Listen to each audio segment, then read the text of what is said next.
বাইরে প্রচণ্ড জোরে বৃষ্টি হচ্ছে, আর এখন খাবার বাড়ার পালা। তাহলে প্রথমেই এখন কি বাড়া যায়, চলুন ভাতটা বেড়ে নিই। এই যে ভাতটা এখন বাড়বো।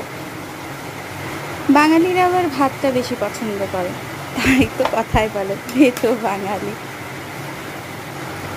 এটা রোজকার ভাত তরকারি মেয়েদের এসব করে উঠতে হয়, না পারলে আবার ওটাও শুনতে হয়। তো বিয়ে করা হোক বা অবিবাহিত, রান্না জানা চাই। এরপর ডাল।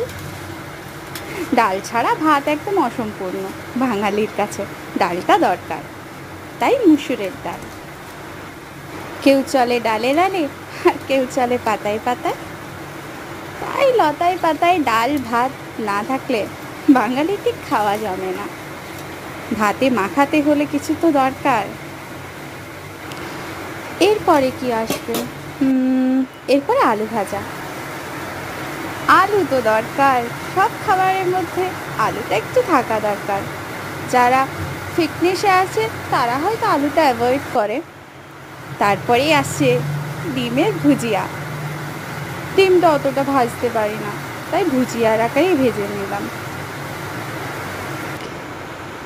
এরপরে খাবারটা পরিবেশন করার পালা। তারপর আর কি, টেবিলে এনে রাখা হলো। দেখা যাক খেয়ে কেমন লাগে। ওহো, জলটাই তো ভুলে গেলাম। না না, জলটা আগে দিই।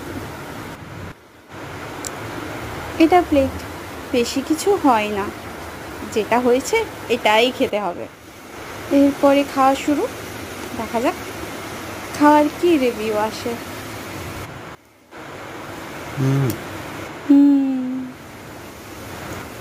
আজ এই